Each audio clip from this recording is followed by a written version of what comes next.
बताइए, शहर में एक चर्चा चल रही है कि आप 200 कार्यकर्ताओं के साथ भोपाल जा रहे हैं, क्या मामला और किस लिए भोपाल जा रहे हैं आप? 200 कार्यकर्ताओं के साथ नहीं, कार्यकर्ता हैं तो है ही है, लेकिन सहयोगी भी हैं।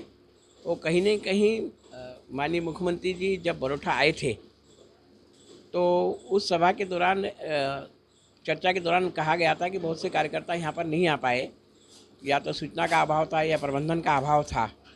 उस कारण से मैंने माननीय मुख्यमंत्री जी से बोला था कि कुछ कार्यकर्ता छूट गए जिनसे वो आपसे चर्चा करना चाहते हैं, विकास के संबंध में, कुछ कामों के संबंध में, कुछ संगठन की बातों को लेकर। तो माननीय मुख्यमंत्री जी ने कहा था मेरे घर के दरवाजे हमेशा सबके लिए खुले हैं, कार्यकर्ता के लिए तो विशेष रूप से खुले हैं।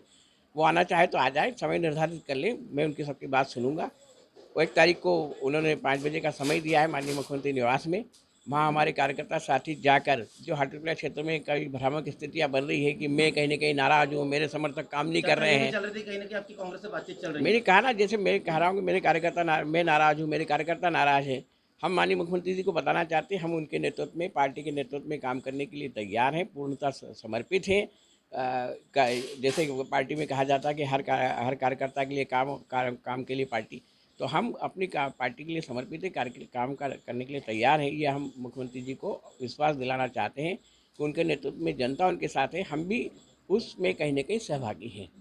ये एक तरफ बोला जा सकता है कि मनोज चौधरी ने जिस तरह से कांग्रेस से भाजपा में आना और आपसे जिस तरह से उन्होंने चुनाव जीते थे, उसके बाद आपको उनके लिए काम करना पड़ रहा है, ऐसा आपको लग नहीं रहा कि इनकी राजनीति का आते रहेंगे बाहर वाले, उनके लिए काम करना पड़ेगा? देखिए, मानवीय स्वभाव होता है, कभी कभी मानवीय स्वभाव में मनुष्य को ऐसा लगता है कि मेरे साथ ये गलत हुआ, लेकिन हम राजनीति में काम करते हैं जहाँ की संगठन दशा और दिशा निर्देशित करती है।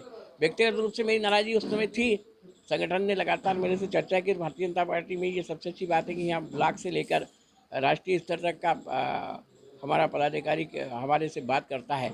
लगातार बातों के माध्यम से कहीं ना कहीं वो स्थितियाँ जो मेरे दिल में थी उसको कहीं ना कहीं विराम मिला है। तो आज मैं पहले से भी काम करता था। मैंने शुरुआत में सबसे पहले हाटपिपलिया क्षेत्र में आगाज़ किया था कि जो इशारा मिला वो मनोज चौधरी हमारे प्रत्याशी होंगे, ये मैंने घोषणा की थी, जबकि पार्टी ने घोषणा नहीं की थी, पार्टी संगठन ने कहीं किसी बात की थी। लेकिन बातों बातों में कई सिलसिला चला था कि जो सिंधिया समर्थक पार्टी छोड़कर आ रहे हैं उनको हम टिकट देंगे।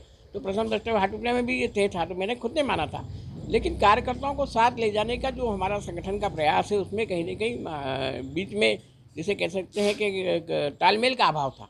उस तालमेल को बनाए रखने के लिए इन कार्यकर्ताओं को, जिनको कि हमें पार्टी से जोड़कर लगातार हमने 3 चुनाव लड़े हैं, उन कार्यकर्ताओं को जवाबदारी दी जाए, उन कार्यकर्ताओं का भी विश्वास में लेकर काम किया जाए। ये कि उन कार्यकर्ताओं के दिल में कहीं ना कहीं बात है, क्योंकि मेरे को तो बड़े नेताओं ने समझाया, लेकिन आज मुख्यमंत्री के सामने लेकर उनकी बात उन तक पहुँचाकर जो विकास के काम हमारे छूट गए, क्योंकि 3 चुनाव से हम बहुत से वादे करते आ रहे हैं लेकिन वो काम नहीं हो पाए, उन कामों को प्राथमिकता देना। क्योंकि ये कार्यकर्ता मुख्यमंत्री से मिलने के बाद गाँव के लोगों को विश्वास करेगा कि हम माननीय शिवराज जी से मिल के हैं, और आज की तारीख में शिवराज सिंह चौहान का नाम विश्वास का एक बहुत बड़ा प्रतीक बना हुआ है। ऐसे दृष्टिकोण में शिवराज जी के मिलने के बाद ये कार्यकर्ता जब गाँव वालों को बताएगा तो ये कहीं ना कहीं हमारे आगामी रण क्षेत्र में मददगार और सहयोगी भी होगा। मनोज चौधरी को सपोर्ट कर रहे हैं? नहीं, कहीं ना कहीं क्या पार्टी को सपोर्ट कर रहा, मैं तो कमल निशान को सपोर्ट कर रहा हूँ। पूरे में जाएंगे तेज सिंह से, तो आपकी पार्टी के वरिष्ठ नेता जो निर्दलीय लड़ेंगे, उसको क्या बनते हैं? नहीं, तेज सिंह जी हमारे वरिष्ठ नेता हैं, मार्गदर्शक हैं। मेरे तो पारिवारिक इसलिए भी है कि मेरे पिताजी का ननिहाल आमलाताज गाँव है जहाँ के वो निवासी हैं। सालों से हमारे उनका पारिवारिक संबंध रहा है।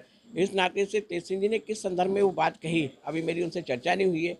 मैंने फ़ोन के माध्यम से कोशिश भी की थी कि उनसे बातचीत करूं। बातचीत में उन्होंने कहा था कि दीपक भैया मैं जब देवास आऊँगा तब आपसे चर्चा करूंगा। तो आज कल ये परसों की रात की बात है जब उनके प्रेस कॉन्फ्रेंस हुई थी। उसके बाद उन्होंने कहा था मैं आऊँगा, तो मैंने कहा था 1 तारीख आज का दिन छोड़कर आप आ जाएँ। अगर कल आते तो ठीक है, नहीं तो फिर इसके बाद आ जाए। तो उन्होंने कहा था मैं समय आपको बता के आऊँगा। भैया आचार संहिता लग गई और आपको जवाबदारी नहीं दी पार्टी ने? नहीं, देखिए, भारतीय जनता पार्टी में तो कुशवाहा ठाकरे और अटल जी जैसे व्यक्ति कहा करते थे कि भारतीय जनता पार्टी में सबसे बड़ा पद कार्यकर्ता का। अटल जी भी आने के बाद आपको याद होगा पार्टी के राष्ट्रीय अध्यक्ष पद से छोड़ने के बाद कार्यकर्ता के रूप में भूमिका निर्वाहित कर चुके हैं। ठाकरे जी सालों साल बिना पद के काम करने वाले, जिनको कि हम हमारी पार्टी का पितामह कहा जाता है। मेरे पिताजी चुनाव हारने के बाद कहीं ना कहीं पार्टी के उसमें थे।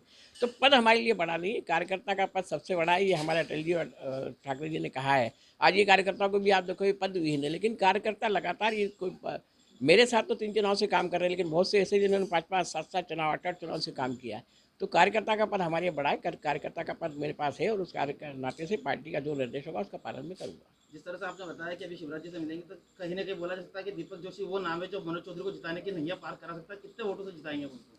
नहीं, देखिए हमारा प्रयास होगा कि भारतीय जनता पार्टी की जो पिछली बार की लीड थी उस लीड में बढ़ोतरी हो, इसका प्रयास हमारे द्वारा होगा। क्योंकि वोटों के गणित और आकलन के बाद आज हम ये नहीं कह सकते कि हम कितने वोटों से जीतेंगे, लेकिन विजय, क्योंकि लोगों के दिल में भारतीय जनता पार्टी की सरकार और सरकार के साथ उसके मुखिया शिवराज सिंह चौहान के प्रति अटूट विश्वास है।